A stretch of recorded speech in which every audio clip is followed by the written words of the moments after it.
Welcome back to Performance Process, everybody. I'm Caleb Fretz.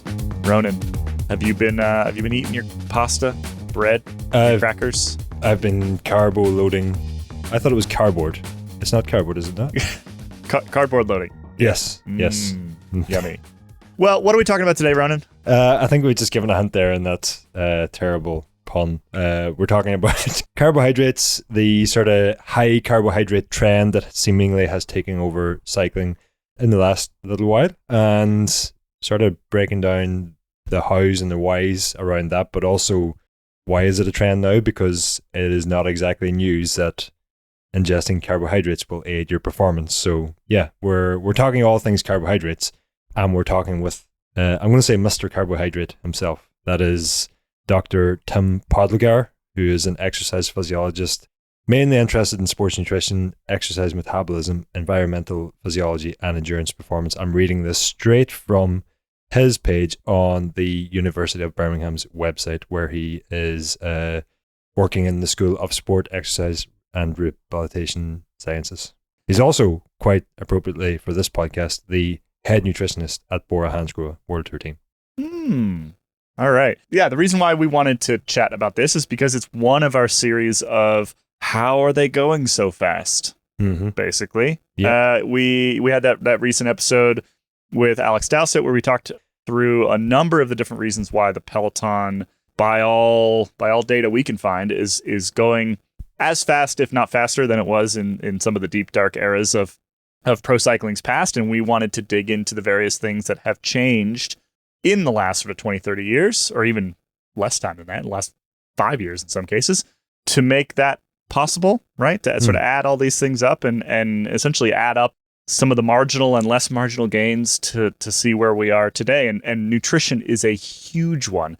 And most of the folks that we talk to have really pointed at this as a bit of a game changer in the way that athletes can perform, particularly over long periods of time. And that's why we wanted to chat today.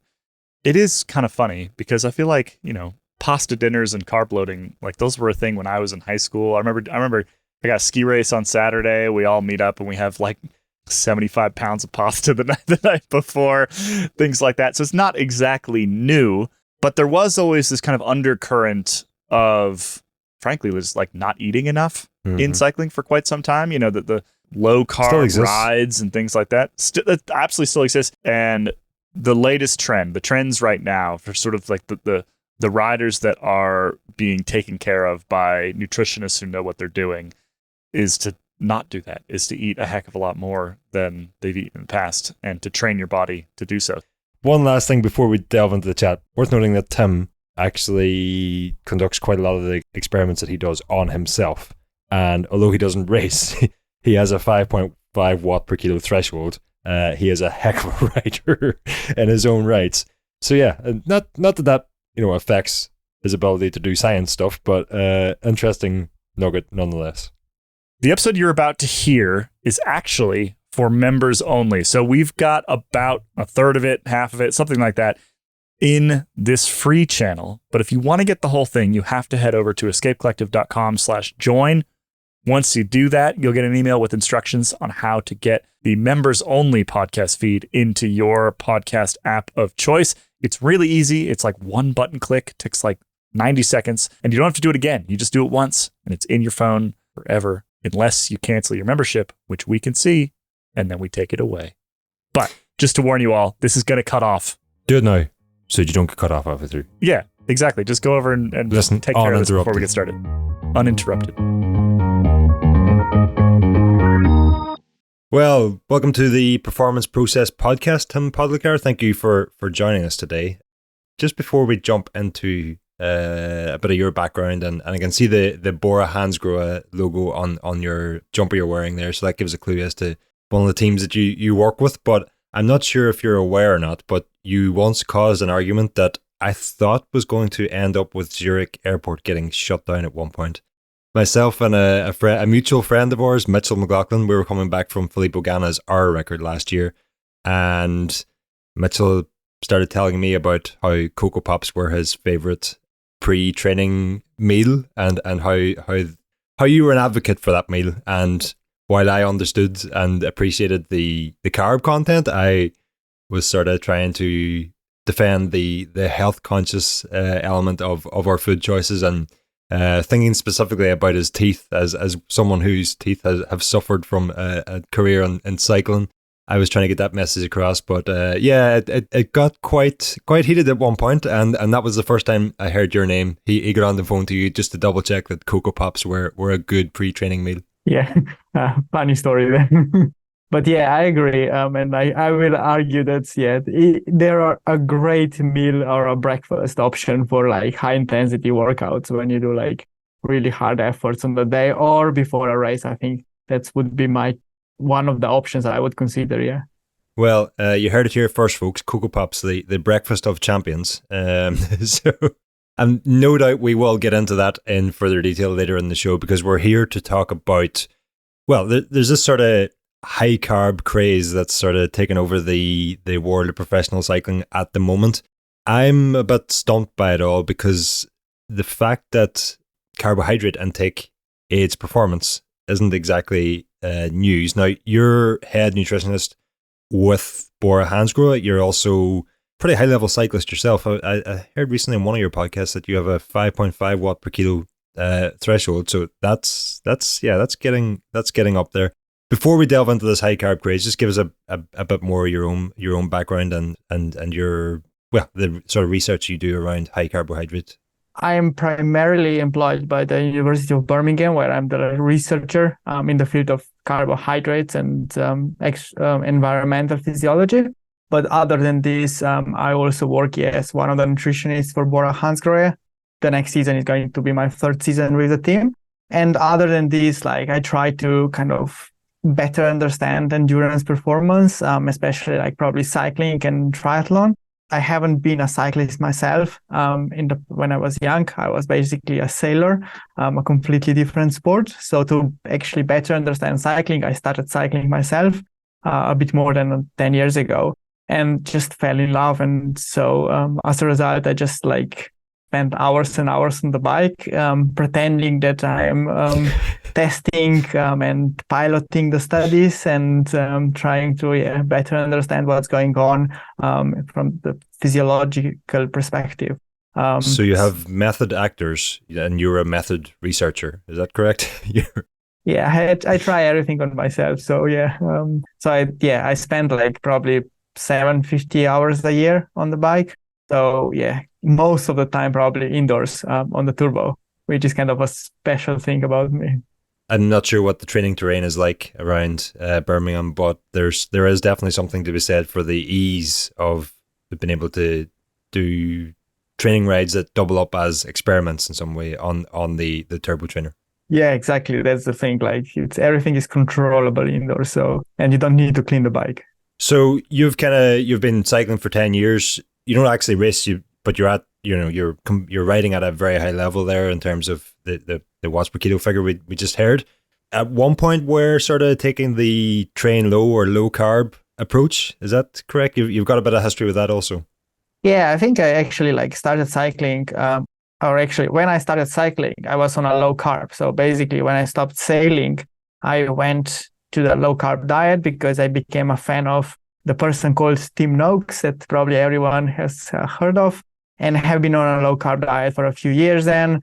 Started cycling, and I really thought that I was super good on a low carb diet.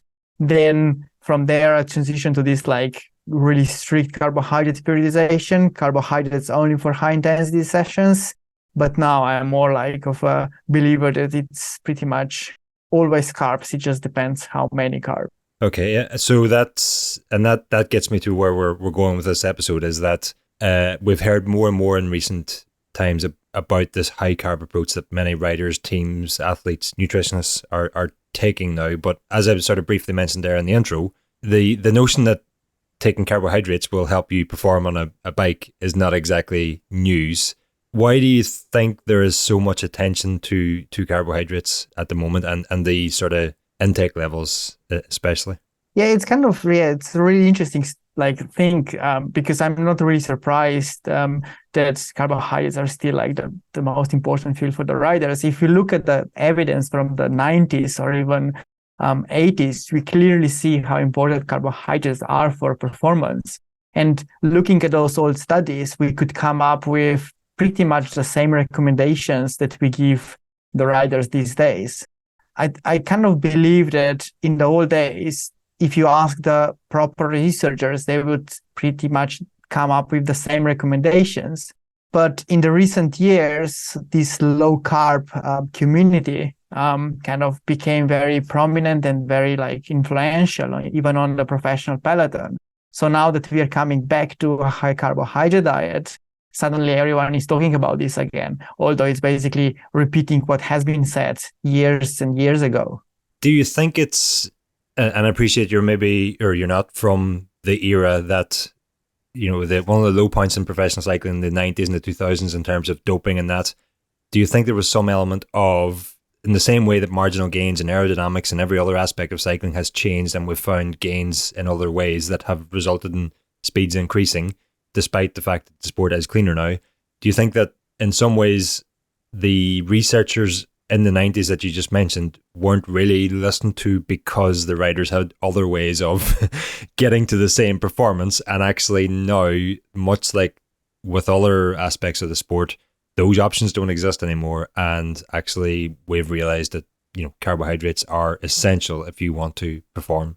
Yeah, I think so. That's basically, I think, the case, because in the old days, probably it was all around getting the doping into the system and all those prohibited substances. So the training was periodized around that, and the nutrition was just like the third most important thing. Whereas now it's basically the training and nutrition that are basically the most important things when it comes to the athlete and his preparation for the events. Probably something to be said also for the widespread use of power meters now, where previously the only thing that mattered was the weighing scales, and riders would neglect their carb intake to try and get that lower number on the scales. Whereas now we realize, well, there's two elements to the watt per kilo ratio, and only one of them is kg. The other one is watts, and usually the watts one's easier and safer to influence. Yeah, definitely. Because what I love about cycling is that it's super quantifiable. So you can actually very accurately predict the energy demands for what you've done, expended on the training session, or you can actually predict what's going to happen in the next stage, for instance, when we are talking about Grand Tours. So fueling is much more, if you know what you're doing, then it's pretty straightforward and relatively easy. And this is just down to having the power meters. Without this kind of information, everything would be a very big guess. I think the first time that I became aware of this sort of, I want to get into a bit later what my sort of understanding that I had when I was trying to be a full-time rider around how to fuel myself. But before I do that, this sort of high carb approach, the first time I became aware of that was with Chris Froome's attack to win the 2018 Giro and the whole SAS beta fuel story and everything that surrounded that. Do you think that was a turning point in terms of that Froome did that attack, he won that Giro, it later emerged how many carbohydrates he was taking during that stage, and that was sort of an aha moment for the rest of the peloton?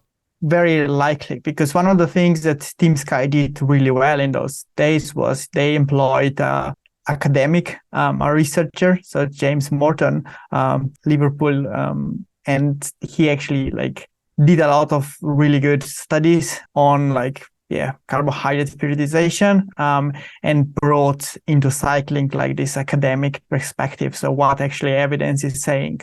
And when they did this Giro d'Italia, and they reported what the intakes were, I was just listening and trying to learn and memorize what they were doing. I still have the data saved somewhere. And when I was doing the nutrition periodization for Giro d'Italia last year, which was my first Grand Tour that I was kind of in charge of nutrition for, I was actually looking at that data and just comparing and seeing if I can actually improve what they were doing at the times. So I think that played a really important role. And you can see this trend now in other aspects of cycling as well, that now you get people with PhDs, really scientists, in terms of for the aerodynamics, for the coaching and nutrition, involved in the team and trying to improve the performance of the riders. Whereas in the past, I believe it was more we'll just do like what has been done in the past and just really focus on the doping, I guess, like in the really old days, and the doctors were the geeks in the team rather than like really scientists. Just stick to what's worked before was kind of the approach. And that Christopher and Giro would have been just as you were sort of coming out of your low carb thinking into sort of the higher carb approach. Did that line up in terms of? Yeah, kind of. At the time, I think I was doing my PhD here in Birmingham, and one of the postdocs here at the time was Sam Impey, who was actually a PhD student of James Morton, and he was actually one of those guys that were actually promoting the carbohydrate periodization approach. So I learned a lot from him, and he went to work for Orica Green Edge at the time, and now he's with British Cycling. So like kind of quite a few of really good nutritionists these days are coming from Liverpool, John Moores University, and yeah, they have a really big influence on how we fuel these days, the riders. And yeah, I was just like learning at the time and just trying to see like, and I saw the time like there is room for improvements. One of the things being that the products the riders are using on the bikes were not designed for really high carbohydrate intake. I think it was pretty much Morton, the first one that was actually like, that came up with like the drink with a lot of carbohydrates, and then SIS copied the drink, and then every other brand pretty much followed suit. And now we have actually the product that allow you to ingest easily 90 grams or even more per hour. Whereas in the past, even if you were able to eat that much, it just wouldn't be effective. And you've developed your own nutrition brand also, is that? Yeah, I also work for a nutrition brand, yeah. And we also I didn't invent that or like reinvent the wheel. I just look at what the evidence is saying. The research actually was opening 10-year-old studies and based the products on that. And at the time, like nobody was actually thinking about it. And then suddenly, like after we introduced this 1 to 0.8 ratio of maltodextrin to fructose, like SIS followed suit, and now everyone is on this ratio, claiming that it's revolutionary, but it's actually not, because the evidence has been around for years and years like that. Now. Yeah, as you said, the evidence has been around for years and years. The research is decades old. The understanding was there, but is it actually just the ease of use and the accessibility to these higher carb products? That's what all the fuss is about at the moment. It's not really the high carb. Everybody to some level was aware that you needed carbs for high intensity exercise, but actually it's only really been made possible at the levels we're seeing now with the introduction of these new products. Is that correct? Yeah, but I still believe that like the most important is still like what you do before the races, like the day before, the evening before, the morning before. I think these carbohydrates are still the most important in terms of fueling the riders. It's just that like even that part of the nutrition was not optimized in the past. Like, like now we have in our team, we have a kitchen truck coming with us to races. We have a professional chef in there providing the athletes what actually they need, and everything is personalized. In the old days, they were just eating from the hotel kitchens, and like the food was probably higher in fat, so the energy was still there, but like the riders were not getting enough carbohydrates. They were fed up of food. Nobody was looking at actually what they were having, if they were having enough. And now everything is calculated. We tell them, okay, you need to have 18 grams of carbohydrates per kilogram of body mass in a day, and that's going to happen. No questions asked. Like they just need to eat it. Whereas in the past, it would be a bit more flexible for them. And I think from there comes the most important benefits. And it's just not performance on the day. It's basically just the recovery is just much better probably these days than it was in the past. That's what I was going to ask you, at the risk of asking the obvious, but what is the difference between having enough of the wrong food and having enough of this sort of new approach with enough carbohydrates and the chef on site making sure that everything is delivered in the right quantities? Surely, to carbs is carbs or calories are calories, and if you're getting enough of them, we were already there for racing, or is it actually just the way you're delivering it that's making a bigger difference? I think it's like how they are delivered, the thought process that goes into this. So for instance, like the problem of cycling that I see is that the races finish pretty late in the day, so around 5 o'clock or even later. So you have to really make sure that you get the carbohydrates to the system of the riders like as quickly as possible. Otherwise, if you just try to fuel them in the evening at dinner, they will like probably be not able to sleep really well. And the first few hours of like are the most important for replenishment of carbohydrate stores in the body. So that's when you most effectively replenish them. The next morning, probably the replenishment rates are already slower. So it wouldn't really help if you the next morning had loads of carbs just before the start of the stage. It's more important that you have them immediately after the stage on the previous day. And just getting the amounts right, getting the type of carbohydrates right. So for instance, having more simple carbohydrates in the first couple of hours after the race and then more complex in the evening makes more sense.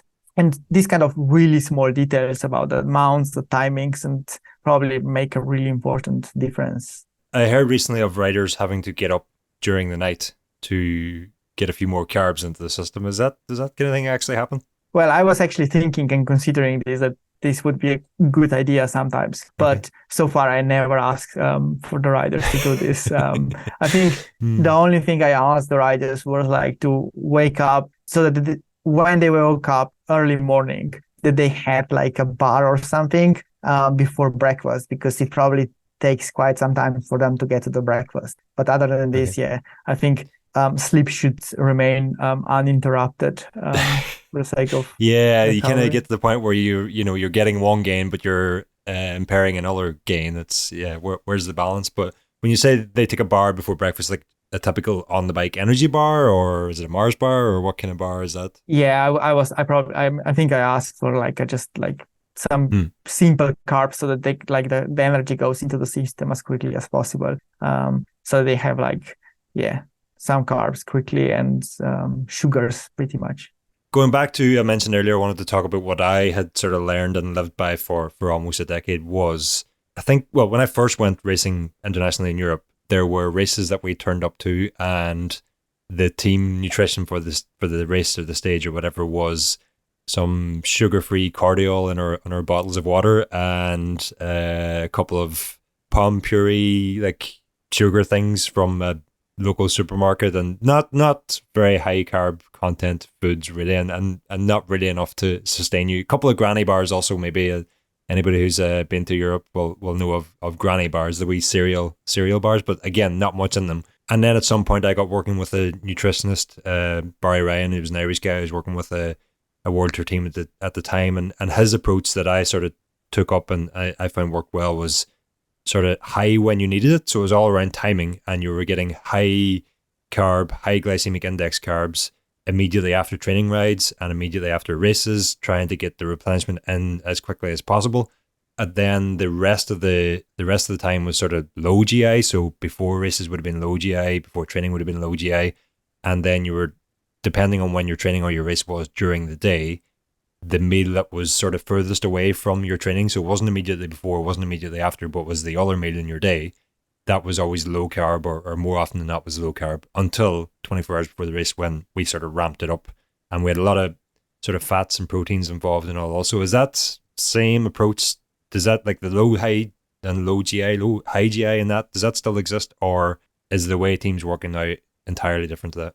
Yeah, very similar, I would say. Like it's like what we try to do is like really make sure that they get like as complex carbohydrates and like as possible, as many of them as possible. It's like quality of food, I think for our team, for instance, is really important. And you can imagine like, it's fine to eat like loads of sweets and stuff like for 1 day race. When you do like, I do, 1 Grand Fondo a year. Yes, I will load up with Haribos the day before, but it's just 1 day in a year that I will like really like eat loads of Haribos. But when they do like race, or when they race like week after week or day after day, this is just probably not the best way to do it, because you also need micronutrients. And there is not a lot of evidence basically to suggest that like the complex carbohydrates would be less effective in replenishing glycogen stores or filling them up. It's just the problem is that can you eat the amount of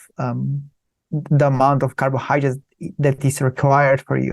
And sometimes, like if it's a back-to-back really two hard stages, then yes, you will ask our riders to have some sugary things like chocolate milk, some dried fruits, stuff like this, and or even Haribo in some cases. On other occasions, you will just try to have like sugary items just after arriving to the finish line, and then for the rest of the day go with like rice, pasta, quinoa, gnocchi, potatoes, and real food. But this is something as professionals you can do because you have a chef and you have physios helping you do that. But then when you compare this to amateurs, they finish a training ride and they come home, open the fridge, and there is like no prepared food in there. And they need to prepare the rice or pasta, and this takes like additional half an hour. And they need to want to clean the bike beforehand, have a shower, and then suddenly they're like 2 hours, eating 2 hours after the training ride.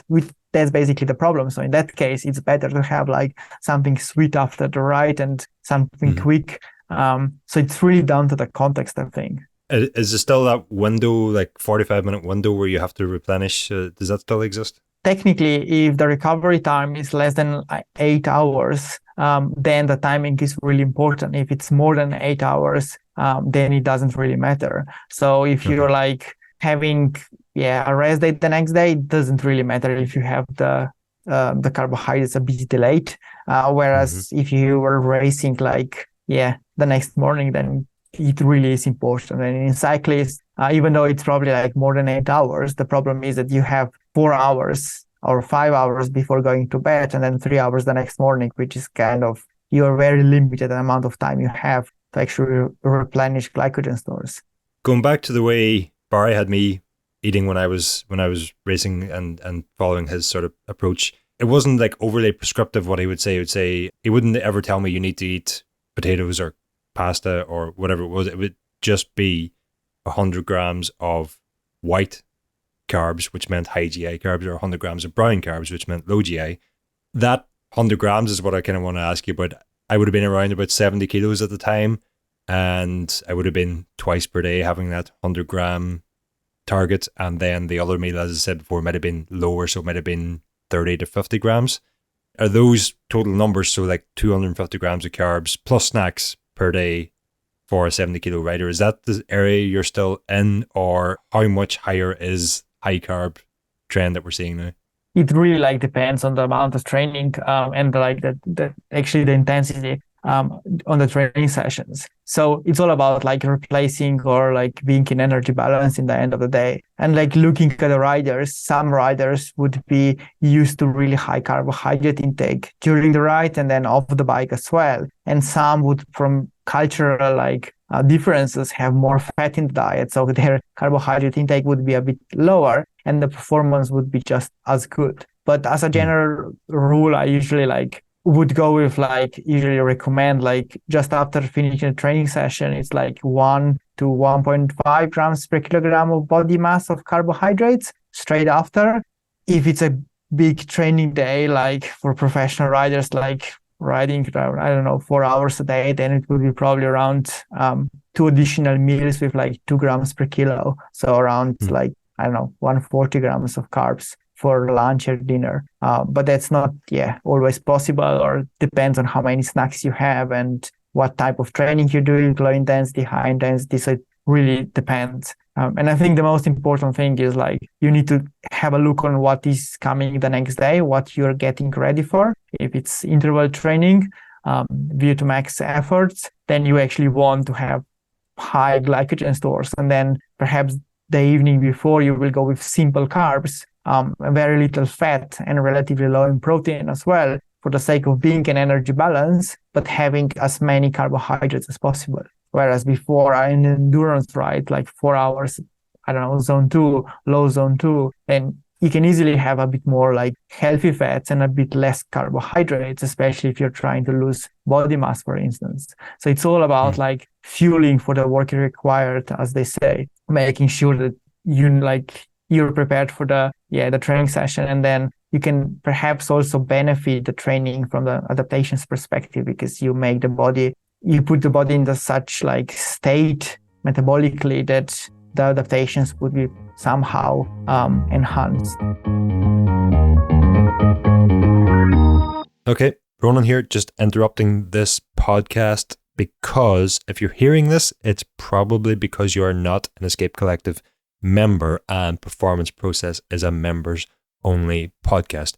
Now, don't worry, as a non-member, you can enjoy part of this podcast that you've just heard. You can also enjoy limited access to our escapecollective.com written content. You don't get to enjoy our Discord channel at all, and it's got Performance Process and Aero and Time Trial and performance dedicated channels where you can speak directly to myself, to Kaylee, to many of our guests actually are on the Discord channel there also. And you also don't get to comment on the website post here. So if you'd like to fix all that, and most importantly, if you would like to stop hearing me interrupting my own podcast, then just head over to escapecollective.com/join. Sign up there. It's a one-time process then to get this full episode delivered to your podcast app of choice, excluding Spotify, every time we put out a new episode. And best of all, you won't have to listen to me make this message again.